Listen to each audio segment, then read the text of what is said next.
1647 ஆண்டு போர்ச்சுகல் நாட்டின் லிஸ்பன் நகரில் பிறந்து 1673 இந்தியாவின் மறைப்பணிக்காக வந்த புனித அருளானந்தரின் திருத்தல பேராலயம் இருக்கும் இடம்தான் ஓரியூர்.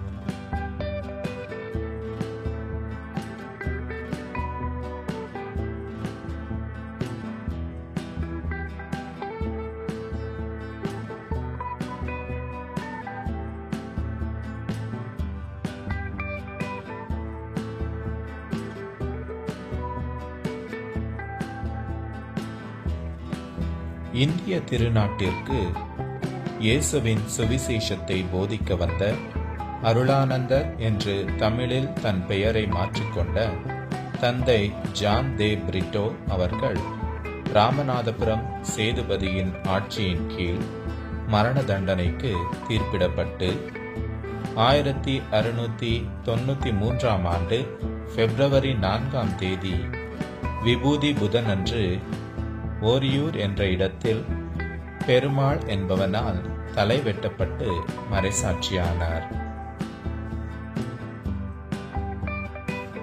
அருளானந்தர் தலை வெட்டப்பட்ட இடத்தில் கட்டப்பட்ட முதல் ஆலயம் இதுதான்.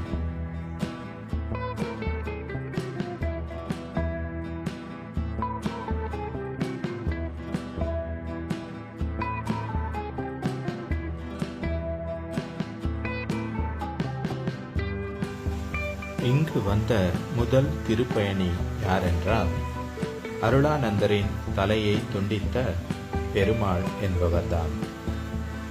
அவர் தன் வாழ்நாள் முழுவதும் எல்லா புதன்கிழமைகளிலும் இந்த இடத்திற்கு வந்து தான் செய்த செயலுக்காக மனம் வருந்தினார் என்பது வரலாறு. அவரை தொடர்ந்து அநேக மக்கள் திரியாத்திரையாக இந்த இடத்திற்கு வந்து அருளானந்தரிடம் ஜெபிக்க ஆரம்பித்தார்கள். ஆரம்பத்தில் இந்த இடத்தில் ஒரு சிற்றாலயத்தை எழுப்ப அனுமதி கேட்டபோது ராமநாதபுரம் சேதுபதியால் அனுமதி மறுக்கப்பட்டது. பிற்காலத்தில் முத்து விஜய ரங்கநாத சேதுபதி அரியணை ஏறிய பின்பு இங்கு ஒரு சிறிய ஓலை குடிசையிலான சிற்றாலயத்தை எழுப்ப அனுமதி வழங்கப்பட்டது.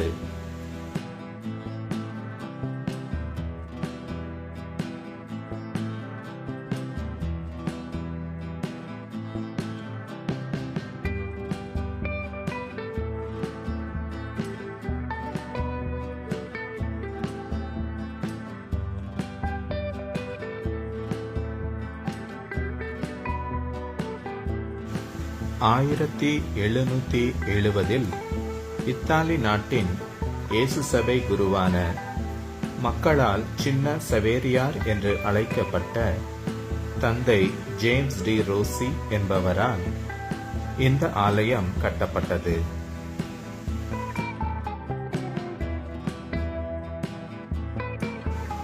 கத்தோலிக்க திருச்சபையின் மரபின்படி புனிதர் பட்டம் பெறாத ஒருவருக்கு ஆலயத்தை அர்ப்பணிக்க முடியாது. ஆகையால் மக்களால் புனிதராக கருதப்பட்டிருந்தாலும் அருளானந்தர் தலை வெட்டப்பட்ட இடத்தில் கட்டிய ஆலயத்தை அவர் பெயருக்கு அர்ப்பணிக்காமல் புனித ஆரோக்கிய அன்னையின் பெயருக்கு அர்ப்பணிக்கப்பட்டது.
1770 கட்டப்பட்ட இந்த முதல் ஆலயம் பிற்காலத்தில் பலமுறை புதுப்பிக்கப்பட்டுள்ளது.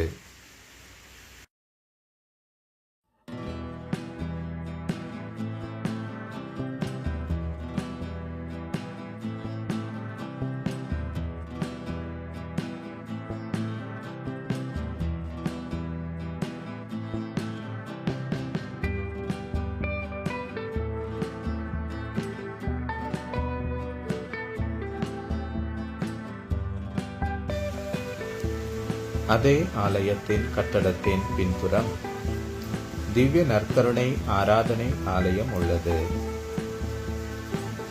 இந்த திருத்தல பேராலயத்திற்கு வரும் பக்தர்கள் ஆண்டவர் இயேசுவோடு தனிமையில் நேரத்தை செலவிட உதவும் வகையில் இந்த ஆராதனை ஆலயம் உள்ளது. இங்கு வரும் எல்லா பக்தர்களும் இந்த ஆராதனை ஆலயத்தில் நற்கருணையில் உயிரோடு வீற்றிருக்கும் நம் ஆண்டவர் இயேசுவோடு சிறிது நேரமாவது செலவழித்து பயனடையவும்.